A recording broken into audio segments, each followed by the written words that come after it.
हे बघा, तुम्ही अगदी निर्धास्तपणे इथे राहा, तुम्हालाही प्रीतीची कमतरता जाणवणार नाही.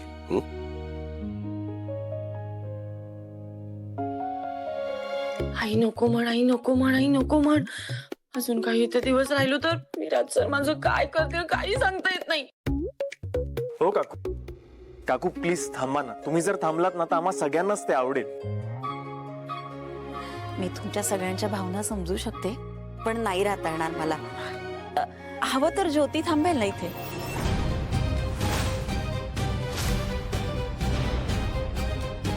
आई अगं मी कसं थांबणार, मला नाही जमणार अगं खरंच. अगं राहा ना, तेवढंच प्रीतीताईला सोबत होईल. राहतो मी आणि कीर्ती निघतो आता. काहीच हरकत नाही, प्रीतीलाही ज्योतीचा आधार होईल. अहो नाही काका, ते भाडी सगळी असतात माझी आणि मला जावं लागतं कामावर, तर मी इथूनही करता येईल की. हे बघा काका, काय ना माझं काही असो, तू आता थांबतेस हे नक्की. आणि अगं पाठ राखेल म्हणून थांबणं हा तुझा हक्क आहे, तेव्हा तू आता इथे थांबते आहेस. ठीक आहे काका, मी थांबते.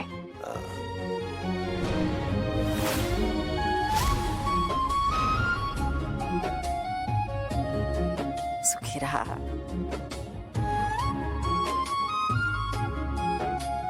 वाचले मी. ठीक आहे, येतो आम्ही. या विराज, इकडे गाडीने सोडून घे. हो बाबा. येतो, काळजी घे. या. बाबा येऊ. अरे या या या या. औक्षवंत व्हा, औक्षवंत व्हा. काय झालं बाबा, तुम्ही बोलावलं होतं मला? प्रीती, स्वराज, आता तुम्हा दोघांचं लग्न झालंय. तुम्हा दोघांनाही माहिती आहे या सगळ्याची सुरुवात कशी झाली, लग्न ठरेपर्यंत काय झालं, ठरल्यानंतर काय झालं. पण मला असं वाटतं की इथून पुढे त्यावर परत परत विचार करण्याची काही गरज नाहीये. इथून पुढे खरं तर तुम्ही तुमच्या संसाराचा विचार केला पाहिजे. तुम्हा दोघांचे खूप महत्वाचे हळवे दिवस आहेत. आता इथे तुम्ही एकमेकांना कसं किती समजून घेता यावर तुम्ही आयुष्य कसं काढणार आहात हे ठरणार आहे. बरं का प्रीती, मी आणि स्वराजची आई गीतांजली आम्ही दोघांनी एकमेकांना खूप छान सांभाळून घेतलं. नाही, आमच्यातही वाद व्हायचे नाही असं नाही, पण आम्ही ते वाद कधीच दोघांनी कधी टोकाला नाही जाऊ दिले. ज्या दिवशीचा वाद त्या दिवशीच मिटवून टाकायचा. रात गई बात गई. आम्ही नेहमीच एकमेकांच्या ठिकाणी राहून विचार करायचा प्रयत्न केला आणि तुम्ही तसंच करावं असं मला वाटतं. एक चिडला तर दुसऱ्यानी तो बरोबर असला तरी माघार घ्यायची, वाद वाढवायचा नाही. बरं, संकट काय कधीच तुमची पाठ सोडत नाहीत, पण त्या आलेल्या संकटांना तुम्ही दोघांनी मिळून सामोरं गेलं पाहिजे. त्यालाच खरा संसार करणं म्हणतात. कशाला उगाच तोंडाची वाफ वाया घालवताय गायकवाड? मी या घरात संसार जोडायला नाही तर तो मोडायला आली. आज तुम्हा दोघांचं एकमेकांवर जेवढं प्रेम आहे तेवढं शेवटपर्यंत असलं पाहिजे. आणि बरं का रे स्वराज, तुझ्याकडनं जर का प्रीतीला काही त्रास झाला, माझ्याकडे तक्रार आली तर तुझी काही खैर नाही रे बाबा. मी आत्ताच सांगून ठेवतोय, मी नेहमी सुनबाईंच्या बाजूने असणार आहे. हो हो बाबा.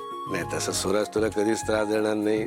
लहानपणापासून तो खूप समंजस, साधा, शहाणा मुलगा आहे. त्याला सांभाळणं तुला काही अवघड जाणार नाही. आणि तरी तशी काही वेळ आलीच तर तक्रार कोणाकडे करायची हे तुला चांगलंच माहिती आहे. आणि हो प्रीती, तुला इथे बोलवायचं अजून एक कारण आहे.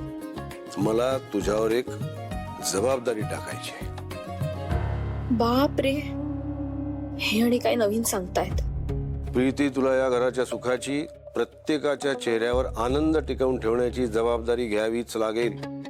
आणि माझी खात्री आहे ती तू नीट पार पाडशील. काय झालं?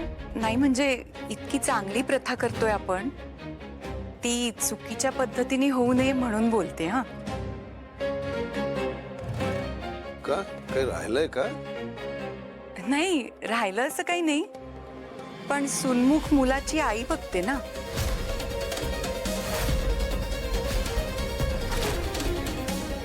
सुलोचना ताई आत्या आहेत ना स्वराजच्या.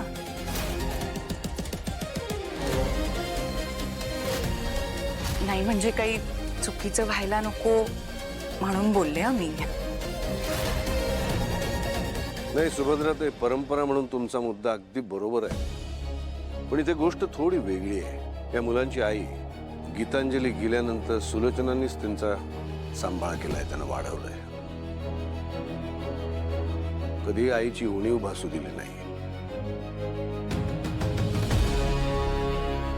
म्हणजे गीतांजलीनी देवकीसारखं त्यांना जन्माला घातलं आणि सुलोचनाने त्यांना यशोदेसारखं वाढवलं, मोठं केलं. त्यामुळे तिचा मान कशाला, मी तर म्हणेन हक्क, हा तिचा हक्क आहे.